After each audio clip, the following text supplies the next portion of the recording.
আসসালামু আলাইকুম সুপ্রিয় শিক্ষার্থীরা, আজকে আমরা এইচএসসি 2025 সালে পরীক্ষা আসছে চট্টগ্রাম বোর্ডের 3 নম্বর যে প্রশ্ন সেটা সলভ করার চেষ্টা করব। দ্বিতীয় অধ্যায় থেকে 3 নম্বর যে প্রশ্ন আসছিল সেটা আমরা এখন পড়ব এবং সলভ করার চেষ্টা করব। আচ্ছা, প্রশ্নটা আমরা পড়ি কি ছিল। আচ্ছা, বলেছে কি একটি কল সেন্টারে 8 পোর্টে 3টি নেটওয়ার্ক ডিভাইস এর সাহায্যে, বলেছে 3টা নেটওয়ার্ক ডিভাইসের সাহায্যে যে কোনো 3টা নেটওয়ার্ক ডিভাইস হতে পারে, তাহলে এটা কি হাইব্রিড। আচ্ছা, বলছে সাহায্যে কম্পিউটারগুলো যুক্ত করে গঠিত 3টি ল্যান নেটওয়ার্কে ফাইবার কেবল দিয়ে একটি নেটওয়ার্ক টোপোলজির আওতায় আনা হলো। আচ্ছা, 3টা আলাদা আলাদা আলাদা আলাদা টোপোলজি কি করেছে, একটা টোপোলজির আওতায় নেওয়া হয়েছে। হতে পারে স্টার, বাস বা রিং, যে কোনো 3টা আর কি, বা স্টার, যে কোনো 3টা আমাদের হতে পারে। আচ্ছা, এবার কি বলেছে, 3টি ল্যান নেটওয়ার্কে ফাইবার কেবল দিয়ে নেটওয়ার্কের টোপোলজির আওতায় আনা হলো। সেখানে একটি বিশেষ অনলাইন সেবা প্রযুক্তির সাহায্যে ক্লায়েন্টদের 24x7 ঘন্টা অন ডিমান্ড সার্ভিস দেওয়া হয়। আচ্ছা, ক্লায়েন্টরা পে অ্যাজ ইউ গো পদ্ধতিতে বিভিন্ন কাজের মূল্য পরিশোধ করতে পারে। আচ্ছা, পে অ্যাজ ইউ গো এটা হলো আমাদের ক্লাউড কম্পিউটিং এর অধীনে, ক্লাউড কম্পিউটিং। আচ্ছা, তো আমরা এখনই প্রশ্ন পড়বো, এটা পারি কিনা।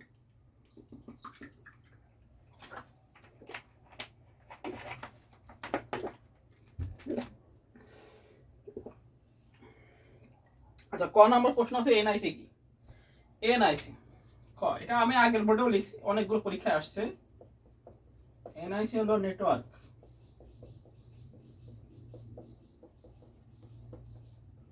Interface card,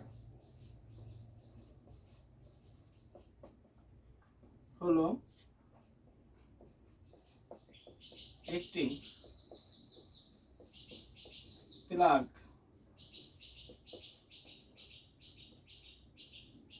plug in card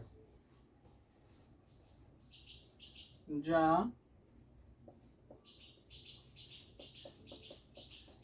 কম্পিউটারকে কি করে, নেটওয়ার্ক মুক্ত করে। নেটওয়ার্ক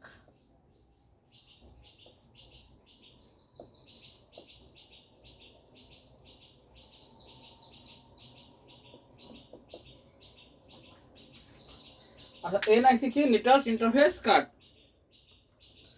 এনআইসি কি, এনআইসি হলো নেটওয়ার্ক ইন্টারফেস কার্ড। এটি একটি প্লাগ ইন কার্ড যা কম্পিউটারকে নেটওয়ার্ক মুক্ত করে, এটাই হলো আমাদের এনআইসি। আচ্ছা, খ নম্বর বলছে গেটওয়ে প্রোটোকল কনভার্টার বলে। গেটওয়ে কি প্রোটোকল কনভার্টার বলা হয়। আচ্ছা, গেটওয়ে ভিন্ন ভিন্ন প্রোটোকল বিশিষ্ট নেটওয়ার্ক কি করে, সংযুক্ত করে গেটওয়ের মাধ্যমে। তো এটা আমাদের লিখতে হবে খ নাম্বার, এটা লেখা আসছে, আমি বলে দিচ্ছি, আমরা লিখিনি। আচ্ছা, আমরা লিখব যে গেটওয়ে বা রাউটার ডিভাইসকে প্রোটোকল কনভার্টার বলা হয়ে থাকে। প্রোটোকল হলো কি, নিয়ম কানুন, যে নিয়ম কানুনের উপর ভিত্তি করে ইন্টারনেটের ডেটা আদান প্রদান করা হয় তাকে নেটওয়ার্ক প্রোটোকল বলা হয়।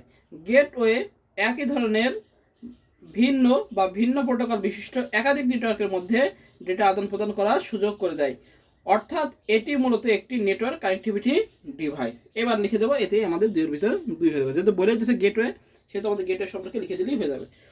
আচ্ছা, গ নম্বর বলছে চিত্র অঙ্কন পূর্বক উদ্দীপকের নেটওয়ার্ক টোপোলজির ব্যাখ্যা করা আছে। চিত্র অঙ্কন পূর্বক, তাহলে চিত্রটা অঙ্কন করতে হবে। এখন চিত্রটা আমরা অঙ্কন করি গ নাম্বার, তাহলে খ নাম্বার ধরে গ নাম্বার দেখি। গ নাম্বার আমরা লিখবো কি বলেছে, বসে আগে লিখবো উদ্দীপকের উল্লেখিত টোপোলজিটি হলো হাইব্রিড। আচ্ছা, উদ্দীপকে উল্লেখিত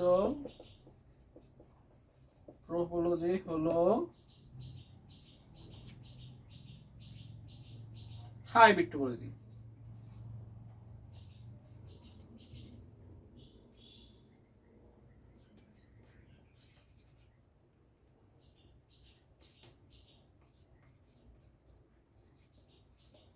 উদ্দীপকের টোপোলজি হলো কি, হাইব্রিড টোপোলজি। এখানে চিত্র অঙ্কন করতে বলছে, আমরা বিভিন্ন রকম চিত্র অঙ্কন করে দিতে কোনো সমস্যা নেই, নিজেদের মধ্যে চিত্র অঙ্কন করবো। যেহেতু 3টা বলেছে সেহেতু একটা আমরা বাস দিলাম, একটা আমরা ধরি রিং দিলাম, বাস রিং, আর একটা আমরা দিতে পারি স্টার দিতে পারি।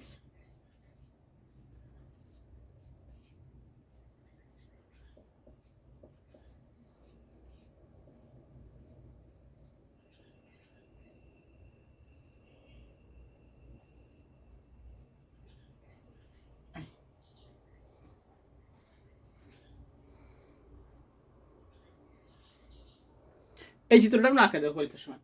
বলছে উদ্দীপকে উল্লেখিত টোপোলজি কি হাইব্রিড টোপোলজি, যেহেতু তিনটা বলেছে সেহেতু আমাদের তিনটা মিলাই দিতে হবে, যে কোনো তিনটা, বাস রিং এক্সট্রা মিলাই দিচ্ছি আমরা, ট্রি লিখতে ট্রিও লেখা কোনো সমস্যা না, একটা বাদ দিয়ে যে কোনো তিনটা মিলাই দিলে আমাদের টোপোলজি হয়ে যাবে। এবার আমরা লিখবো যখন একটি মাত্র টোপোলজির সাহায্যে নেটওয়ার্ক সমস্যার সমাধান করা যায় না, যখন একটি মাত্র নেটওয়ার্ক টোপোলজির সাহায্যে নেটওয়ার্ক সমস্যার সমাধান করা যায় না, তখন সেখানে হাইব্রিড টোপোলজি ব্যবহার প্রয়োজনীয় সমস্যার সমাধান করা হয়। হাইব্রিড টোপোলজির মাধ্যমে তখন কি হয়, আমাদের প্রয়োজনীয় সমস্যা সমাধান করা হয়। হ্যাঁ, আচ্ছা উদাহরণস্বরূপ আমরা কি বলতে পারি যে ইন্টারনেটকে হাইব্রিড টোপোলজি হিসাবে অভিহিত করা যায়, কেননা ইন্টারনেট হলো বৃহৎ পরিসরে একটি নেটওয়ার্ক যেখানে সব ধরনের টোপোলজির মিশ্রণ দেখা যায়। অনেক ধরনের টোপোলজি থাকার ফলে হাইব্রিড টোপোলজিতে তথ্য প্রেরণ অনেক দ্রুত করা যায়। হাইব্রিড টোপোলজিতে প্রয়োজন অনুযায়ী নেটওয়ার্কে বৃদ্ধি করার সুযোগ রয়েছে। হাইব্রিড টোপোলজিতে কোনো একটি অংশ নষ্ট হয়ে গেলে সম্পূর্ণ নেটওয়ার্ক নষ্ট না হয়ে অংশবিশেষ নষ্ট হয়ে যায়। এ টোপোলজিতে কোনো সমস্যা দেখা দিলে তা সহজে নির্ণয় করা যায়, অর্থাৎ হাইব্রিড টোপোলজিতে ত্রুটি সংশোধন করা সহজ। এছাড়াও টোপোলজিতে খুব সহজে নতুন নতুন নোড যুক্ত করা যায়। মোটামুটি এরকম লিখে দেবো, মোটামুটি আমাদের গ হয়ে যাবে, নিজেদের মতো লিখে দেবো, সুন্দর করে হয়ে যাবে। আচ্ছা গ গেল, এবার ঘ। গয়ে কি বলেছে, উদ্যোক্তার ব্যবসায় সুযোগ সৃষ্টিতে অনলাইন সেবাসমূহ প্রযুক্তির সহায়ক ভূমিকা পালন করেছে। ঘ নাম্বার প্রশ্নের উত্তর কি হলো ক্লাউড কম্পিউটিং। আমরা লিখবো উদ্দীপকের অনলাইন সেবাসমূহ প্রযুক্তিটি হলো ক্লাউড কম্পিউটিং। উদ্দীপকের অনলাইন সেবা প্রযুক্তিটি হলো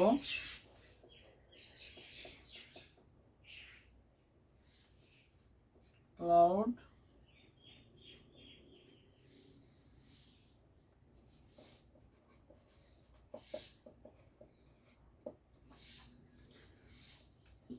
উদ্দীপকে অনলাইন সেবা প্রযুক্তি হলো ক্লাউড কম্পিউটিং। এবার ক্লাউড কম্পিউটিং হিসেবে লিখে দিলেই হয়ে যাবে। এখানে পে অ্যাজ ইউ গো আছে, তারপর হলো যেভাবে লিখি যে কম প্রারম্ভিক বিনিয়োগ, তারপর উন্নত প্রযুক্তি, সহজ প্রবেশাধিকার, বিশ্বব্যাপী নাগাল, তারপর সহযোগিতা ও দূরবর্তী কাজের সুবিধা।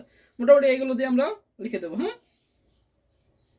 যে ক্লাউড কম্পিউটিং হলো এমন একটি ক্লাউডিং প্রযুক্তি, কম্পিউটিং বা এমন একটি অ্যাপ প্রযুক্তি যার মাধ্যমে কি ডেটা সংরক্ষণ এবং রক্ষণাবেক্ষণ করে অ্যাপ্লিকেশন সমূহ ব্যবহার করা যায়, সেটা হলো ক্লাউড কম্পিউটিং, তাই না? আর ক্লাউড কম্পিউটিং কি ক্রেতার চাহিদা মাত্র যখন তখনই কি আমাদের ক্লাউডে একটা নির্দিষ্ট স্টোরেজ থাকে, সেই স্টোরেজ আমরা ব্যবহার করতে পারি, সেটাই হলো ক্লাউড কম্পিউটিং, বুঝা গেছে? বা আমরা যে ডেটা ভাড়া করি ক্লাউড থেকে, আইএসপি হলো ইন্টারনেট সার্ভিস প্রোভাইডার থেকে যে ডেটা আমরা ভাড়া করে থাকি, সেটাই হলো আমাদের ক্লাউড কম্পিউটিং। হ্যাঁ, এভাবে নিজেদের মতো ক্লাউড কম্পিউটিং টপিক সম্পর্কে লিখে দেবো, তাহলে আমাদের হয়ে যাবে।